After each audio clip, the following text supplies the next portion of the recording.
Good afternoon, brilliant people. This is Robert Bergaza, and welcome to Jobber Talks.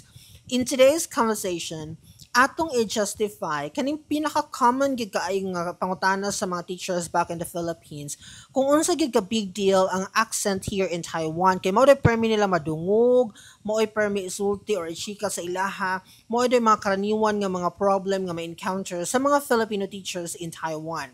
I have to say tinuod gina siya. Accent in Taiwan is very important.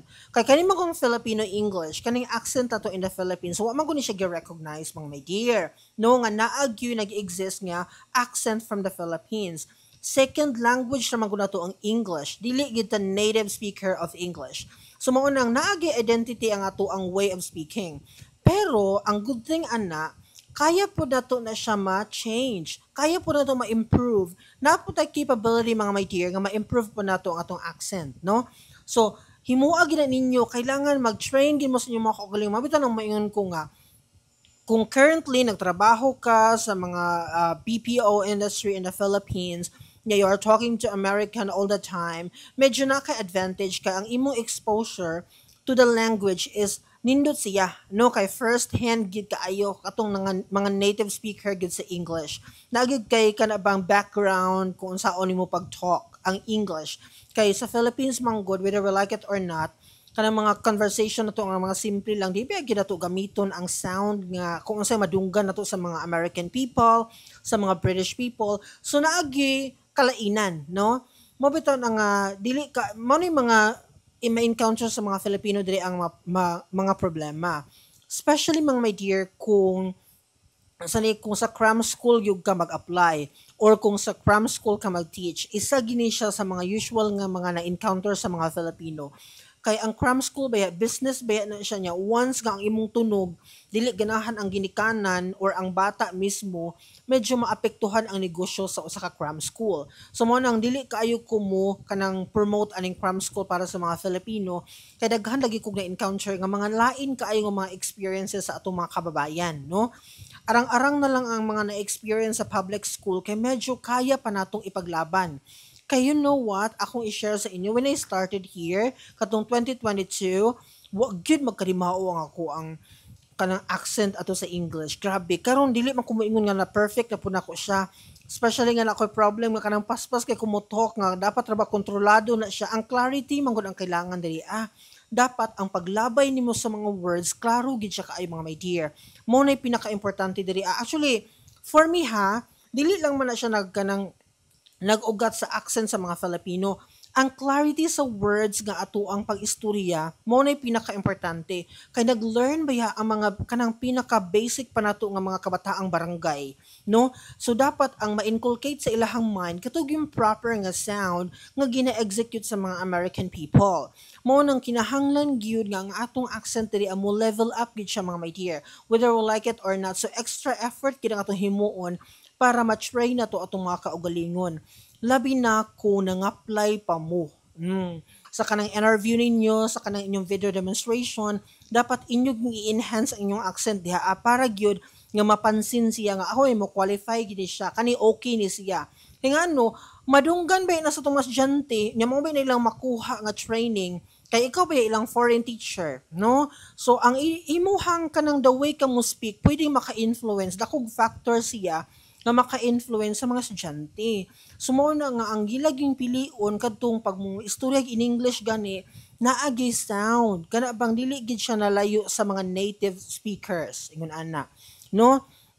So maningkamot gid ta mga my dear nga ato gyung ma-speak properly ang mga words. Mabitaw nang ako nga nag-undergo kog treatment karon sa akong ngipon na balaka ba ako at some point kay niabot ko diri ang dili na ko ma-speak og klaro kay ang mga words because sakit ka akong ngipon kay nagibutang no nagibutang nga alambre gaantos jud ko mga my dear pero sa wa pa ko'y klase no buka-buka gina akong ba ako og i-train nga ma-pronounce na ko ang mga words properly kay dili lagi maayo nga lahi ang tunog nga atong mapagawas no karon unsay implication ani nagpasabot ba ni nga mga hilason sila nga mga individual ang mga Taiwanese people dili no sa una wala ko kasabot ani pero sa dihang na-expose ako sa ilaha mga my dear nakasabot ko nganong nag-demand sila ani tungod kay ang ilang exposure sa language American people or British gyud Ngano, dili ingon kay daghan kay American diri. Dili po nagpasabot kay sige sila atong American. No, that's not the point. Ang point diha ang gigamit nila nga mga references,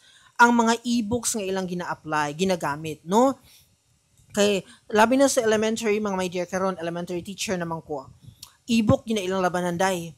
Tuplokon dito basahon ng entire text or activity, American sound ang nagbasa na. 1, 2, ana, no? Kung dili na nimo masundog, ang mga bata mo bagting ilang dunggan, no?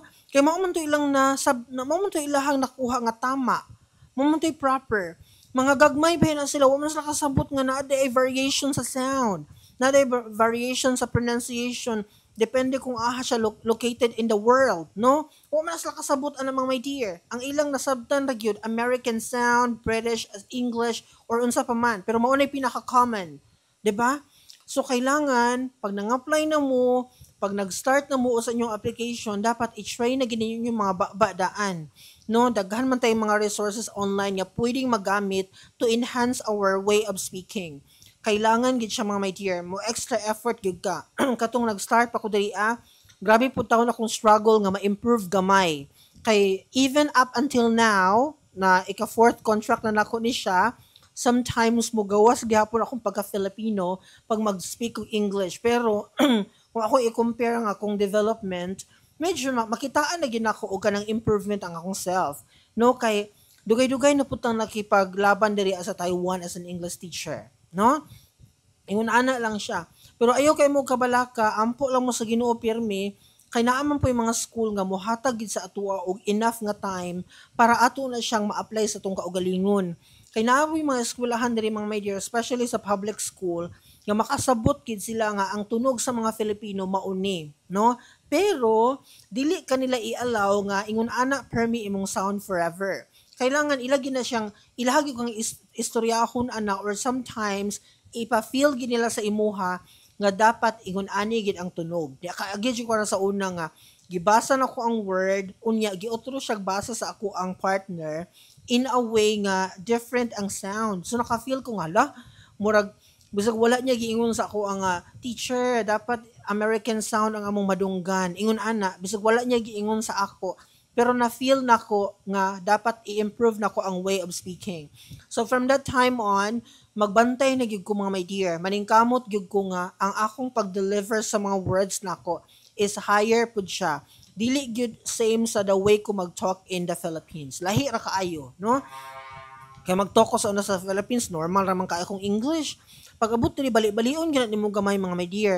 Butangan gid nimo mga decoration gamay nga motunog gid siya nga native. Native gid ang sound nato dapat diri no? Pero okay ra kaayo na siya, madala ra gid nato na siya, matagaan natong enough nga time atong kaugalingon, makuha gid nato ang dapat natong pag-deliver sa English. Ingon ana, no? Hatagi lang gid og enough nga time imong kaugalingon kay kita may nanginabuhi, kita may nanginahanglag trabaho. So kung unsay demand nila, ato gyud na siyang i-follow. Dili ta magbutang og kanang negative nga connotation ana nga moingon tag ka mga hilas pa ning individual oy nga di man gani sila mga maayo mo speak maglison man gani og pinaka basic nga English, ayaw na ninyo hunahuna dili na maoy konsepto, no? Demand na nila because naa sila goal, no? So kita may nanarbaho, kita may mga foreigner, so kung unsay ilang kailangan mao to atong i-cater. Pero kabalo ko as a Filipino, kaya nato na siya kay ngano versatile ba ang mga Filipino, di ba? Kaya ba ginato tanan? So tagay lang yung enough nga panahon imong kaugalingon and for sure ma-improve ra gid nimo imuhang way of speaking. Ana lang, okay? So I hope na amoy nakotlo ani nga video. See you again tomorrow for another conversation. Bye-bye.